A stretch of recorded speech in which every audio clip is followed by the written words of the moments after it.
Today we're going to be going through how to backtest this strategy from start to beginning, so you have an idea of how you can prove to yourself that this trading idea works. So first, what we're going to do is we're going to make sure that we're back to June 1st. We're backtesting all of June right now. So this is the 1 minute chart on the right, and then on the left we have the 1 hour chart. Those are our two charts of importance. Now to start, there are a couple things that you need to keep in mind when you're back testing. You have to make sure that all of your trades that you're looking at are in the New York time zone. So time is very important. So make sure that both of these charts are both in UTC 5, okay, New York local time. So now we're going to be going back to June 1st on the 1 minute chart, and while that loads, we'll also have to keep in mind the news going on in June. So what I would recommend doing is get just a sticky note or some other piece of paper and just write down which days that you're not trading. Now to recap, and I'm going to say this a couple times so that you can write it down, you want to not trade days that anything with red FOMC statements. FOMC statement, FOMC press conference, FOMC minutes, federal fund rates is also another one that you don't want. So obviously January 29th, or I'm sorry, let's see here. I want to go to June 23. Okay. June 1st. Okay. Another one is non-farm payroll, so also called non-farm employment change. That's another one you don't trade. And then bank holidays and the day after a bank holiday you don't trade. So to start, we're not trading June 1st, so just write down 06, 01, 23 in this case. We're backtesting 2023. And then we're not trading on the 2nd either because there is non-farm employment change. So 06, 02, 23. And then moving on to the next week, we're kind of looking to see what news is going on here. It looks like these are all fine. Again, we're looking for anything that says FOMC, like right here, FOMC economic projects, FOMC statement, FOMC press conference, federal fund rates. All of those are bad. We don't want anything that's federal that they're talking about. So FOMC, federal fund rates, non-farm payroll, bank holiday, day after a bank holiday, those are the days that you don't trade. So this is going to be 06, 14, 23. We're not trading.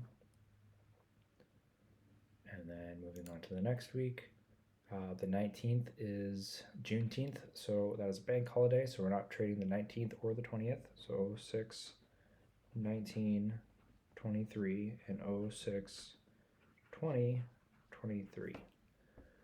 And then Fed Chair Powell testifies. Powell is another one where you will not trade when he's testifying. So 06, 21, 23, and as the same thing for the 22nd, so 06, 22, 23. And I know now it feels like we're having a lot of days where we're not trading, and that's all right.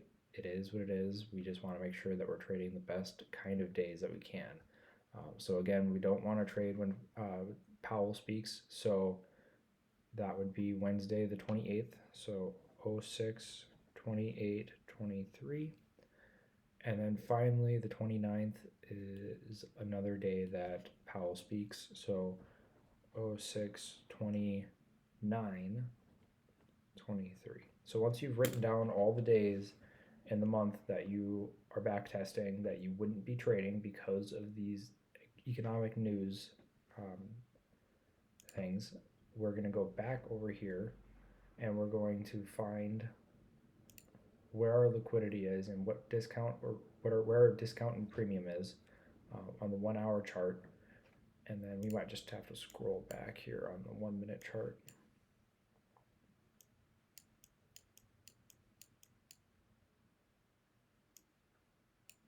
Let's see here.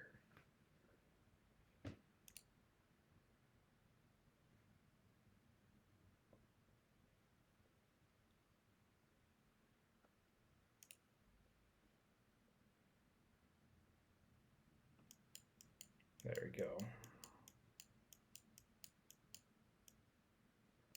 And we want to get all the way back to the 1st of June.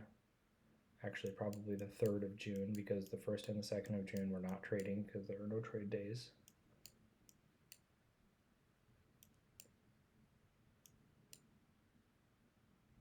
All right, so we've made it over here. Now let's make sure that we've scrubbed back far enough in June on the 1 hour chart. All right.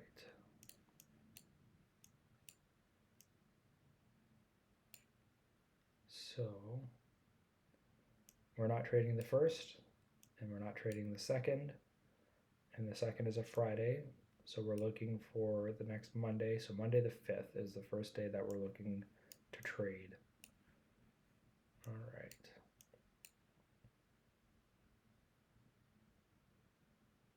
So looking at this, we're seeing here that we were making higher highs, or I'm sorry, higher lows all throughout here.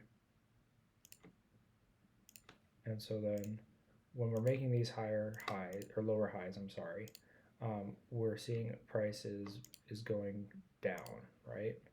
And with the higher or lower highs and then the lower lows, right, we can see that price is trending downwards, right? So that tells us that price is going down. And so when price turns around and starts breaking these lower highs and making them into higher highs, so you're seeing that broken right here and right here and right here and right here and right here, that's when we know that there is a turnaround in our premium and discount. So I'm anchoring this to the lowest point on this trend down, the lowest point it got to before it turned around, and then I'm anchoring it to the highest point so far. So the 5th we're looking, and obviously we don't know anything that's happened prior to 8 o'clock, right? So we're anticipating, or we're researching this as if we don't know what's happening to the right of this candle. So right now we can tell that our price is in a premium. So now we're going to go back down or back over here, and we're going to draw out all the areas of liquidity that are taken between 9 and 11 o'clock on the 1 hour chart. So right here you can see that there's an area of liquidity taken at 9, and then there's another area of liquidity that's taken at 9, and we have one more at 9, and your final one at 9. So now what we're going to do is we're going to go over to this 1 minute chart, and we're going to zoom it in, and we're going to look and see what time that liquidity was taken. So we're going to read this candle right here, and this candle is 9:30 exactly. So if that liquidity, this area right here, this blue line, if that had been taken at 9:29, it would be invalid because the liquidity needs to be taken before or after 9:30. 9:30 and after. So liquidity is taken here, and then price keeps going up, takes this liquidity as well, takes this liquidity as well, takes this liquidity as well. So after price is taking liquidity, what we're looking for is we're looking for a shift in market structure and a fair value gap. So what I mean by that is we are looking for price to break below an internal low and make a fair value gap at the same time. So when price does that, that's how we know that we're ready to get entered into the trade. So marking out all the fair value gaps, we're expecting to go short because we're in a premium. Remember the rubber band from the midpoint of equilibrium, right? The farther price stretches up, the more it's going to want to come back down to the middle. So we've stretched up, we're past liquidity, Now we're looking for two more confluences. We're looking for a fair value gap, and we're looking for a shift in market structure. So again, shift in market structure is any time an internal low is taken, and by taken I mean price trades below that. So right here, that's a shift in market structure. And then when price trades below this low right here, that's a shift in market structure. When price trades below here, that's a shift in market structure. So all of this is telling us that price is turning around. So now the first thing that we're looking for is a fair value gap going down. So the first fair value gap that I see is right here. And then drawing that out, this is where we have to look and see if one of the three candles that creates this fair value gap also takes one of these internal lows, giving us a shift in market structure. So you can see that this shift in market structure right here, there is no fair value gap that corresponds with that. None of these three, there's no fair value gap around it. So we're getting rid of that. And then we look at this fair value gap that we have highlighted, and we use this first green candle. We go 1, 2, 3. So this third candle, the wicks are way down here. So it takes two internal lows. So that is a shift in market structure. So now what we're waiting for to get our entry is we are waiting for price to retrace back into the bottom of the fair value gap. And our stop loss is set at the top of the first candle that makes up the fair value gap when we're going short. If for instance, we were going long on a fair value gap, let's imagine that this is a low that's taken, we're expecting price to go up. This isn't the case. We would be setting our entry at the bottom of the last candle going up, right? And then we'd have our stop at the bottom of the first candle. So it's just inverse from one to another. All right, so obviously now looking at this trade here, we are going to be expecting price to jump into our stop or our limit order, triggering us into the market, and we're going to be expecting price is going to turn around and move lower. So now we want to look at the 1 hour chart and say, okay, where are we expecting price to go to? So we're right here, and we've entered the trade. Where do we think price is reasonably going to? We're looking for at least a 2-to-1 ratio. So if I draw that out here, there's a 2-to-1 ratio. Where do we think price is going? We want at least that. So we're looking for swing lows where the liquidity could be resting, that price could be aiming for. So the first swing low that we're looking for is this little swing low right here. Because if you look at the where it says L right here, that'll show you the low of the candles. So if I hover over this candle and you look at that where it says L there, it says 14, 5, 44, 25. And if I go to the right, this candle says 14.45 even. So this candle, oh my bad, then that is not a swing low. So we'd be targeting the next swing low, which is right here. That one's a little bit more obvious too.